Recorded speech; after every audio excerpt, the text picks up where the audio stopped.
चलो हुण पुत्र हैडिंग लिखो, work done by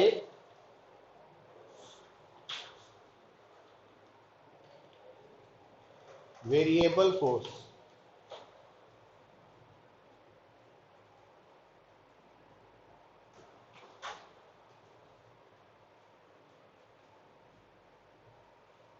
work done by variable force. Variable force की होंगी जो टाइम दे नाल पोजीशन दे नाल बदलती रहे। हुण तुसीं कहोगे मैनूं कितना पता लगू भी फोर्स वेरीएबल है? तो देखो हुण जिद्दां मान लो मैं प्रॉब्लम सॉल्व कर रहा, मेरे सामने फोर्स लिखी आ गई 2t², तो टी टाइम है, मेरा मतलब है केड़ी फोर्स है? वेरिएबल है। मान लो मेरे सामने एफ लिखे आ गया x², एक्स पोजीशन है, तो अलग अलग पोजीशन पे एक्स डिफरेंट है तो एफ भी डिफरेंट है, ये भी वेरिएबल आ जाएगा। हम जरूरी नहीं x² ही होए, कला एक्स भी हो सकता। तो मतलब मेरे दिमाग में मैसेज जाना चाहिए भी ये वेरिएबल फोर्स है। अच्छा हुण जिहड़ी वेरिएबल फोर्स हुंदी है ना पुत्त, उस केस के विच वर्क डन आपां किदां कैलकुलेट करना? तो देखो एक्चुअली कंसैप्ट की है,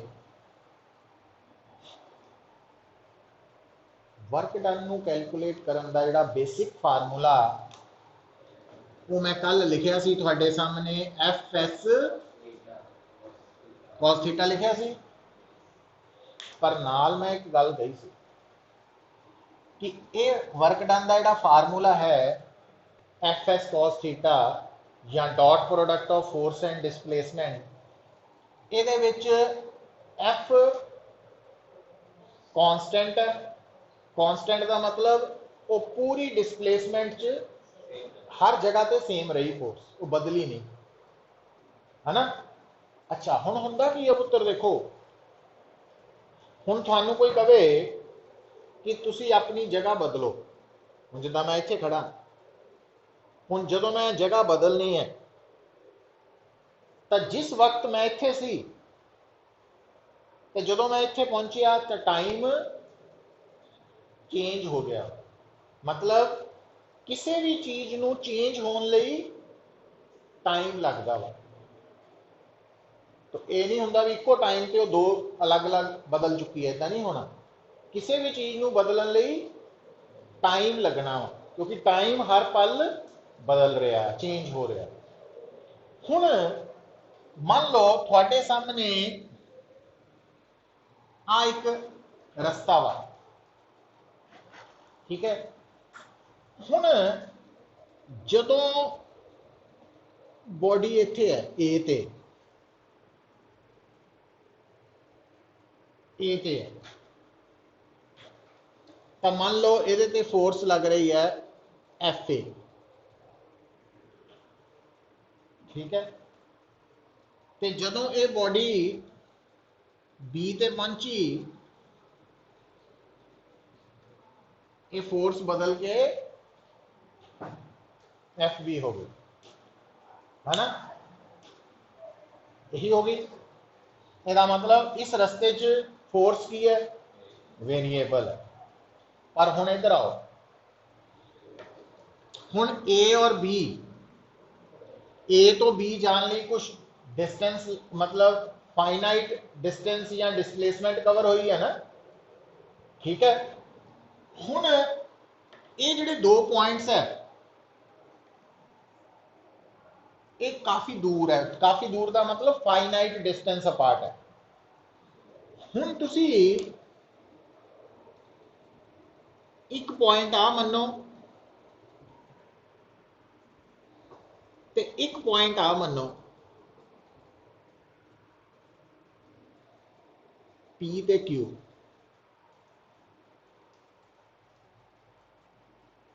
हुण पी तो क्यू जान लिए कुछ टाइम लगेगा, कुछ टाइम लगेगा। अच्छा हुण दिमाग नूं इंस्ट्रक्शन दिओ भी क्यू P ਦੇ ਨੇੜੇ ਲਿਆਂਦੇ ਜਾਓ। ਮੰਨੋ ਦਿਮਾਗ ਦੇ ਵਿੱਚ ਇਹ ਅਸਿਊਮ ਕਰੋ Q P ਦੇ ਨੇੜੇ ਆ ਰਿਹਾ, ਨੇੜੇ ਆ ਰਿਹਾ, ਨੇੜੇ ਆ ਰਿਹਾ, मतलब Q P ਦੇ ਕਾਫੀ ਕਰੀਬ ਆ ਗਿਆ। ਉਹ ਮੈਂ ਇੱਥੇ ਡਰਾ ਨਹੀਂ ਕਰ ਸਕਦਾ क्योंकि जे मैं Q ਨੂੰ P ਦੇ ਕਾਫੀ ਕਰੀਬ ਲੈ ਆना वा तो थानू वो 2 पॉइंट नहीं नजर आएंगे, जुड़ते नजर आएंगे ना। तो क्लैरिटी ਲਈ दिमाग ਨੂੰ दसो Q P तो काफी काफी नजदीक है ना। तो P तो Q जान ਨੂੰ कुछ टाइम लगा वा। मान लो P वेले टाइम सी T तो Q ते पहुंचते पहुंचते वो टाइम T डैश हो गया वा, है ना। तो T और T डैश च फर्क है। पर हुण गल नूं सुनो, जे Q P दे काफी नजदीक होए, काफी, तो फिर T डैश और T दे विच फर्क बहुत घट होएगा, होएगा पर बहुत घट होएगा। तो फिर आपां अगर इस टाइम नूं T लिया तो इस टाइम नूं T प्लस dt का इत्थे की मतलब है, P तो Q पहुंचन का टाइम। तो जे P तो Q पहुंचन का टाइम बहुत छोटा वा तो P और Q दे विच डिस्प्लेसमेंट भी बहुत छोटी होएगी। वैसे नॉर्मल डिस्प्लेसमेंट नूं ना पुत आपां इदां लिखदे आ मैथमेटिक में, जिहड़ा डेल्टा हुंदा ना वाला, ये चेंज दसदा, चेंज, फाइनाइट चेंज। पर क्योंकि P और Q काफी पास पास है, करीब है, बहुत नेड़े है, तो इस करके P तो Q तक की जिहड़ी डिस्प्लेसमेंट है वो बहुत थोड़ी है। ਜਦੋਂ बहुत थोड़ी चीज हो ना, बहुत थोड़ी चेंज होए तो ਉਹਨੂੰ ਅਸੀਂ फिर डेल्टा की जगह D डिफरेंशिएशन का साइन लैके रिप्रेजेंट करते। ਇਹਦਾ मतलब है फाइनाइट चेंज, और ਇਹਦਾ मतलब है इनफाइनाइटेसिमली स्मॉल चेंज। इनफाइनाइटेसिमली बहुत बहुत ही छोटी स्मॉल चेंज, है ना। अच्छा इदा ही पुत सिंपल देखो, जे आया इसका मतलब फाइनाइट टाइम टेकन है, पर जे आप बहुत छोटा टाइम टेकन कहना होए फिर dt लिख देंगे, मतलब डेल्टा की जगह d आ जाते हैं ना। ये सिंबल्स नाल अपने आप को फैमिलियर करो, अद्धियां गल्लां तो सिंबल ही कंफ्यूज कर जाते, कोई पता नहीं की लिखी जाते, कभी डेल्टा लिखता कभी d लिखता, वो चीज़ों से क्लैरिटी लियानी है। तो हुण बेटा P तो Q तक, क्योंकि Q बेसिकली, तो P तो Q तक डिस्प्लेसमेंट भी बहुत छोटी है ना। मतलब ये इन्नी छोटी डिस्प्लेसमेंट है या इन्ने थोड़े टाइम च हुई डिस्प्लेसमेंट है कि फोर्स नू चेंज होने लई मौका ही नहीं मिला, क्योंकि आपां नू किसी चीज़ चेंज लियान लई एक फाइनाइट टाइम चाहिए। तो जे वो टाइम ही नहीं अवेलेबल तो इसका मतलब वो चीज़ चेंज हो ही नहीं सकती, वो की रहूगी उस दौरान, कॉन्स्टेंट रहेगी। तो मतलब जदों असी वेरीएबल फोर्स नाल डील करते हैं तो साडे माइंड नू असी की करते हैं, इनीशियल तो फाइनल पोजीशन च असी छोटे छोटे टुकड़े करके पूरे रस्ते नू छोटे छोटे एलीमेंट्स च वंड देने हैं, और हर एलीमेंट इन्ना छोटा वा कि उस छोटे एलीमेंट के दौरान जी बॉडी की डिस्प्लेसमेंट है वो इन्नी घट है कि फोर्स नू चेंज होने का उत्थे मौका ही नहीं मिलया। तो यदा मतलब P तो लैके Q तक जी फोर्स है वो कॉन्स्टेंट रही। तो जे कॉन्स्टेंट रही तो यदा मतलब आप इस P तो लैके Q तक का वर्क डन कितना कटांगे, F डॉट, वो क्यों,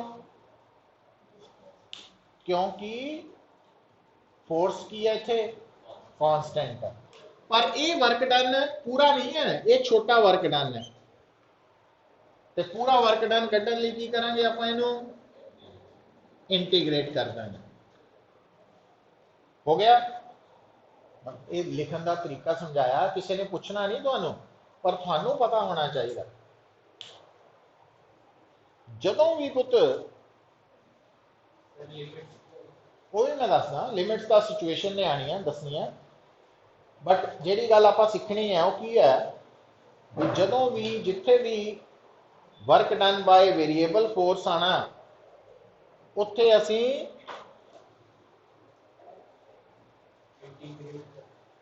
फार्मूला केड़ा लिखना, एफ डॉट डी आर वाला लिखना। अच्छा हुण इनू होर लियाइए जिहड़ा आम यूज होना। हुण देखो जे आपां जनरली देखिए तो किसी भी वैक्टर के वध तो वध रैक्टेंगुलर कंपोनेंट्स 3 होने हैं, एक्स वाई जेड। अच्छा हुण क्योंकि तुहाडा आर वैक्टर पोजीशन वैक्टर आम तौर पर आप इदां ही लिखते हैं जनरली, तो डी आर लिखने लिए दोनों साइड्स नूं की करता,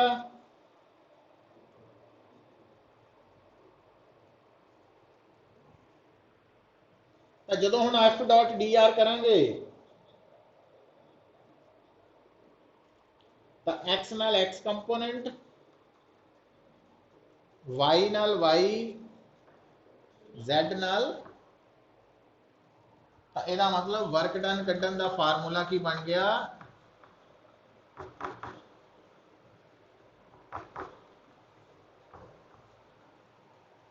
आ बन गया।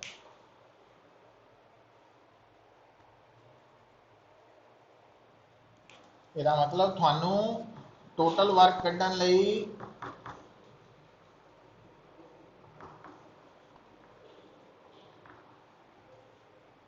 10 इंटीग्रेशंस तोड़ लेंगे ना।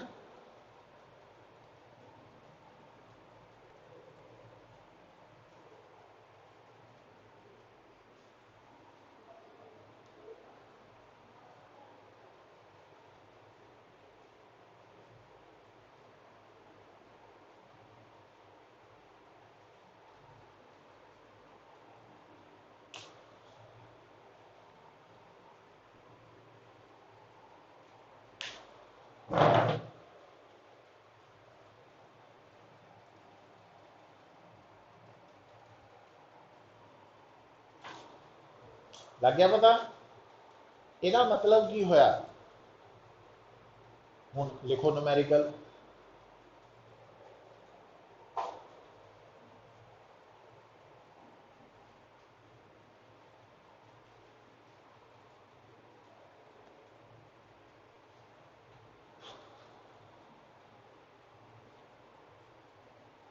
लिखो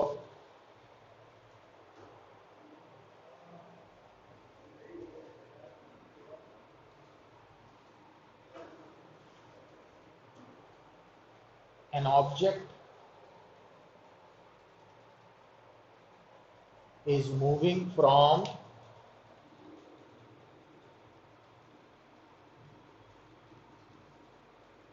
point A to point B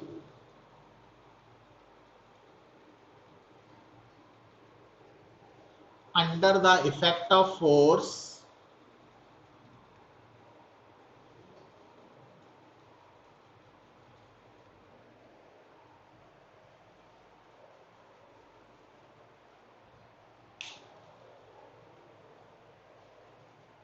find the work done by the force।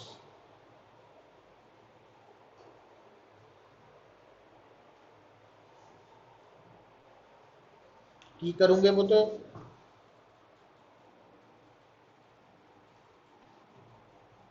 हुण देखो वर्क डन कढ़ना वा, फोर्स दिती है, केड़ा फार्मूला दिमाग च आना चाहिए? वेरीएबल फोर्स वाला, आ वाला है ना। इथों स्टार्ट कर सकते हैं। आ स्टैप्स इदा पहुंच सकते हैं या सीधा भी इत्थे आ सकते। ਇਹਦਾ मतलब साडे कोल W की आ गया,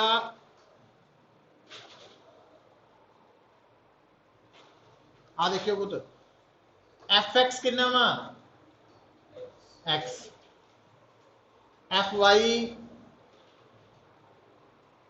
वाई, एफ जेड इतने पुट करते ना। लिमिट्स की लैनी है, आ इंटीग्रेशन एक्स ਲਈ हो रही है पुत। इथे इनिशियल एक्स ते फाइनल एक्स, आ वाई ਲਈ है तो initial Y final Y, initial Z हो जू। इदा लिमिट सिलेक्ट करनी कर सकते हैं।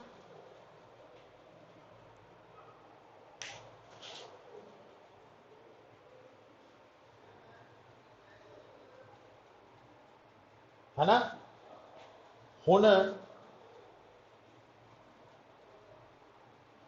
सॉल्व हो जू।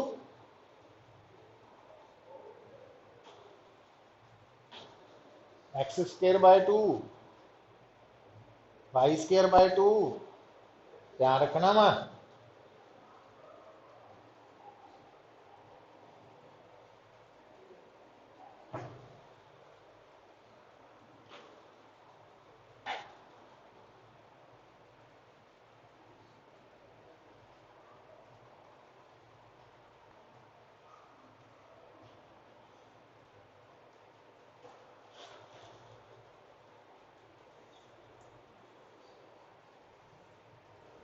कितना है आंसर?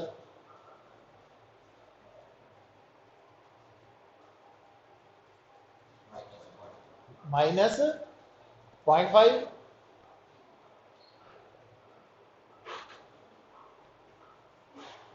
3 -3 तो कट्टे गए, माइनस हाफ आ गया, -हाफ जूल। याद रखना ना, वर्क का SI यूनिट जूल है। अच्छा हुण तो आइडिया लग गया भी वेरीएबल फोर्स ਲਈ आ फार्मूला कितना यूज होया। हुण दूजा लिखो numerical.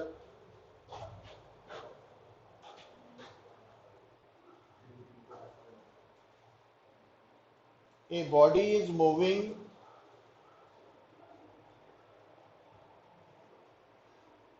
along x-axis under the effect of force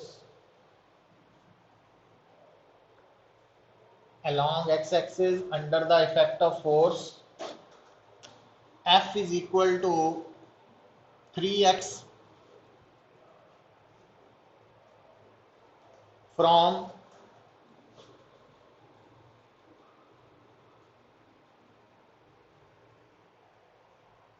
x0 to x2 metre. मतलब इनिशियल पोजीशन 0 है, फाइनल 2 मीटर है along x axis. Find work done by the force, find work done by the force.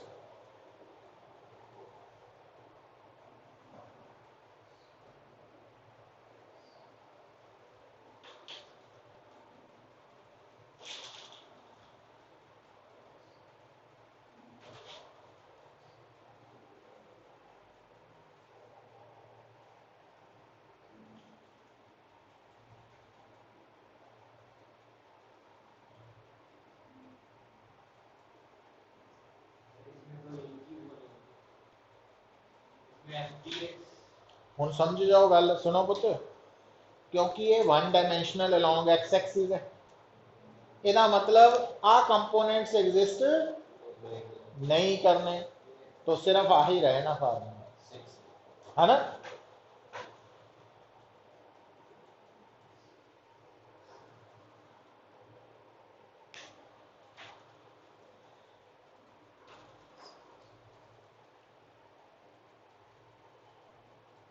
6 answer आ गया कि नहीं? 6 ही आना, 6 joule. Clear हुई गल? अच्छा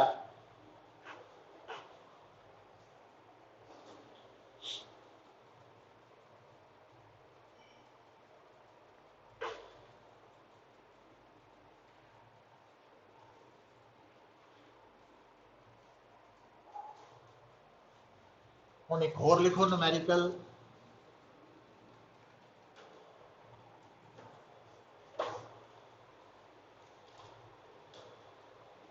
a body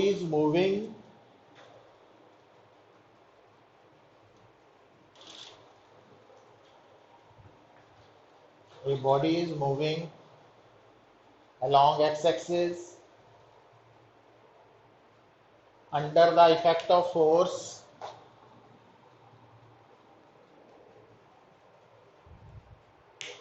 F is equal to 2t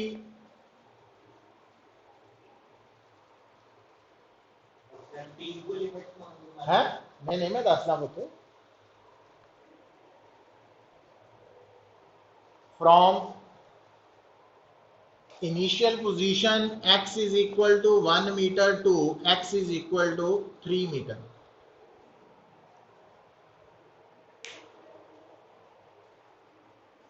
Calculate work done by the force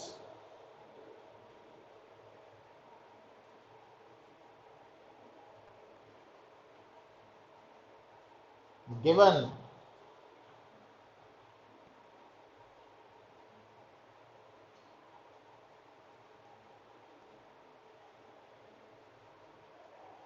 mass of the body is 1 kg.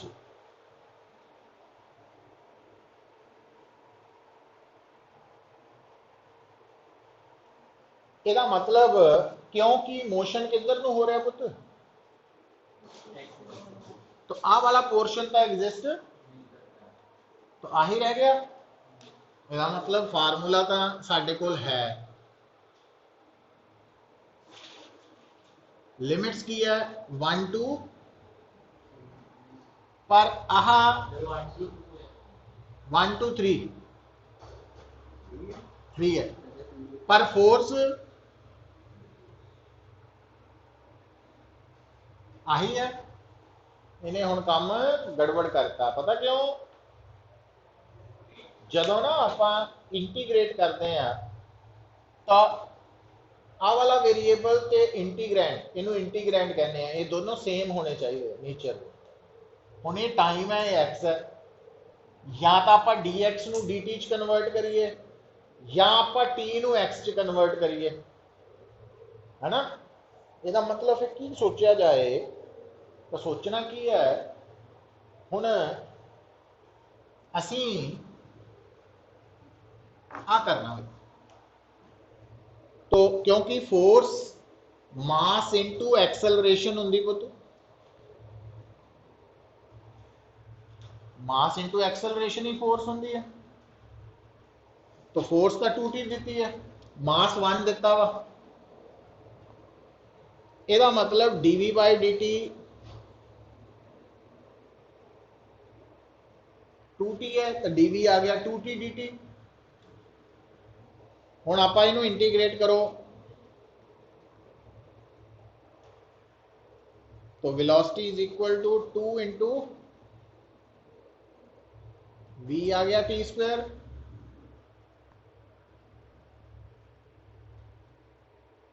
तो ये velocity का टाइम नाल रिलेशन है। हुण वेलोसिटी हुंदी है dx by dt, वो क्यों, क्योंकि आप 1 dimensional motion along x axis पढ़ रहे हैं ना, ये तो याद आना चाहिए। तो dv sorry v dx by dt, तो dx हो गया t स्क्वायर dt, तो इंटीग्रेट करो,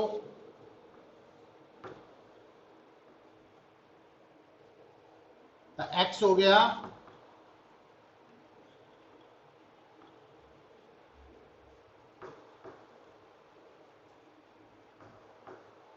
यही हो गया।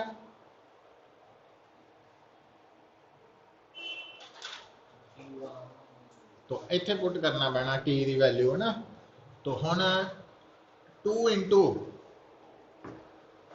क्यूब रूट ऑफ 3 ते x का भी क्यूब रूट है ना, समझ आई गल, बनी गल।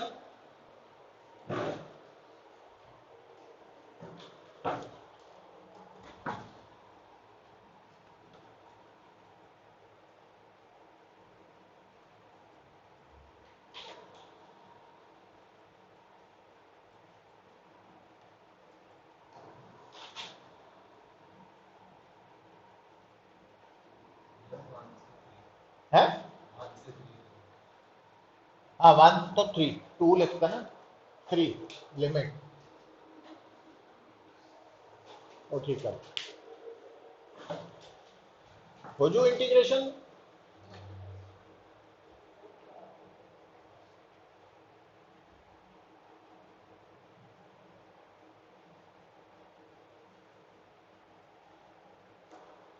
तो work done by force calculate करना आ गया, सानू आइडिया पता लग गया।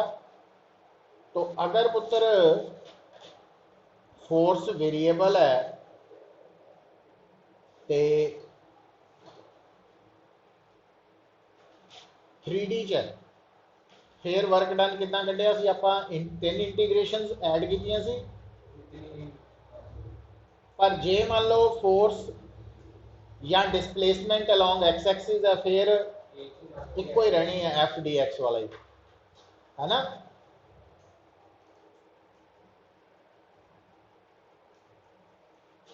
इदा ही है, याद रखना पैना।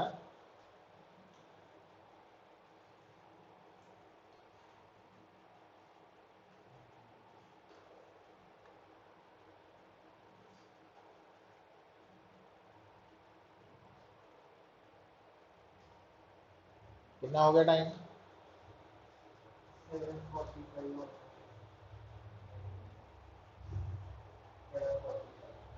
लास्ट लिखो 10 मिनट लो।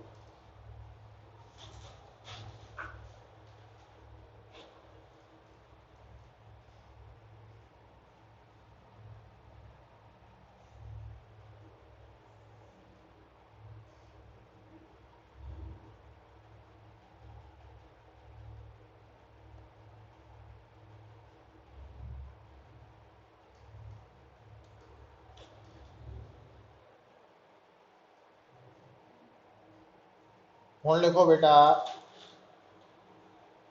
फोर्स आ गया पुत्र आंसर, फोर्स डिस्प्लेसमेंट ग्राफ।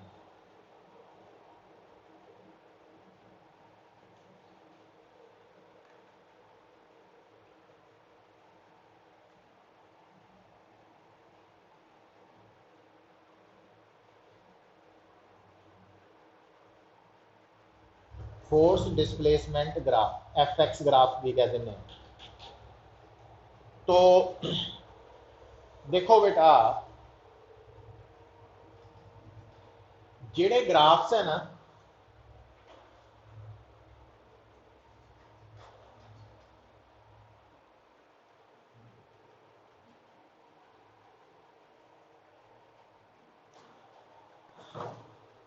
देख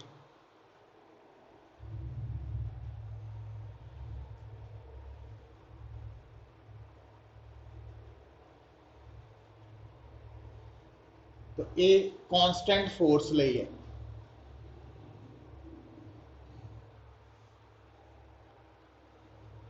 और आह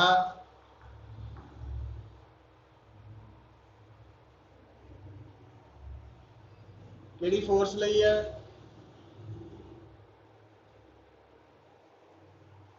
वेरिएबल।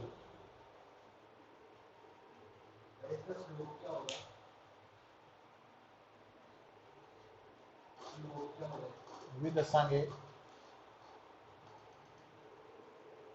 तो पहला आप गल करिए area under F x graph, है ना। कितना पता लगा? हम देखो, जो भी आप किसी ग्राफ के अंडर एरिया लेना, जे तो कांस्टेंट टर्म है, तो फिर आप उस ग्राफ के ऊपर जिथे मर्जी 2 पॉइंट्स मार्क करो और उन्होंने दोनों पॉइंट्स के कॉरस्पॉन्डिंग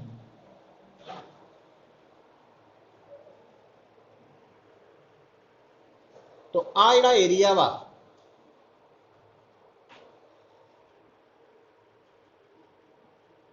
ये एरिया ऑफ रेक्टेंगल ABCD है,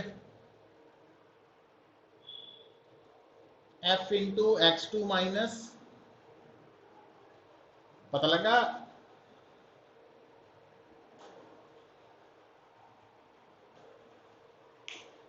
है ना?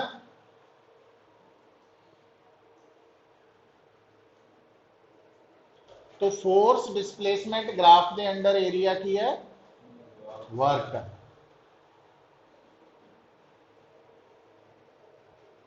और इत्थे भी इदा ही होएगा, पर जिथे क्वांटिटी वेरीएबल है ना, उत्थे पता की करते हैं असी ग्राफ के ऊपर दो पॉइंट्स काफी नजदीक मार्क करते हैं।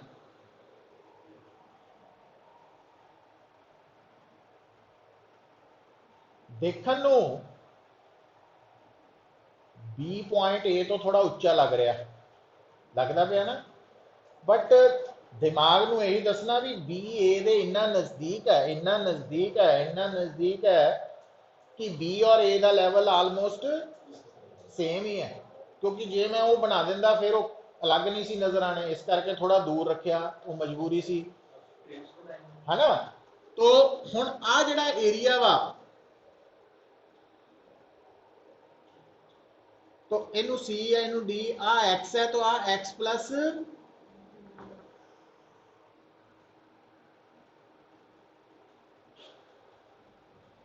तो आ रेक्टेंगुलर स्ट्रिप ही है ऑलमोस्ट।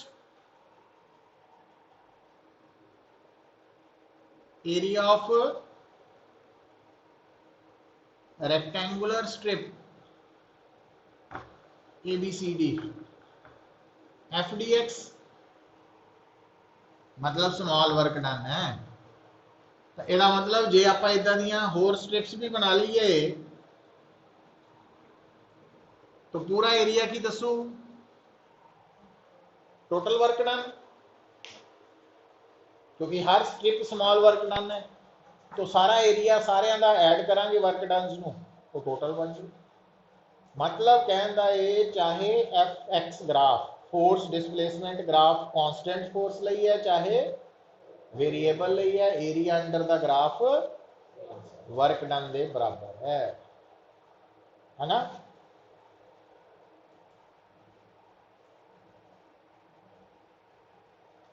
याद रहूगा ये, क्योंकि कई बार ग्राफ बने आ जाना, तो उन्हें कहना कैलकुलेट वर्क डन, तो जिन्हों तो याद है भी work done area under F x graph है, तो उन्हें तो उस पर्टिकुलर डिस्प्लेसमेंट के दौरान एरिया कढ़ के वो वर्क डन के बराबर प्रूव कर देना ना। पर जिन्हों पता ही नहीं है कि एरिया के स्लोप के की फर्क है, किदा करना वा, की दसदा वा, वो मुश्किल हो जाती है। तो हर गल याद रखना पएगा। तो इत्थे तक क्लीयर है हुण अजकल। तो वर्क डन बारे आलमोस्ट आप जी डिस्कशन कल की शुरू की है कि स्केलर क्वांटिटी है, पर पॉजिटिव नैगेटिव जीरो हो सकती है। 3 तरह का वर्क डन होंदा, positive work, negative work, zero work. वो कंडीशनस भी दसियां सी तुहानूं। फिर तुहानूं दसिया कि वर्क डन कॉन्सटेंट फोर्स लिए कितना कैलकुलेट करना, तो वेरीएबल का कितना करना। तो जे ग्राफ आ जाए एफ एक्स का वर्क डन कित्थों आना, तो पता लग गया। तो इत्थे तक कोई डाउट है तो दसो, क्लीयर है हुण? चलो, तो कल नूं इस तो अगे स्टार्ट करांगे आपां।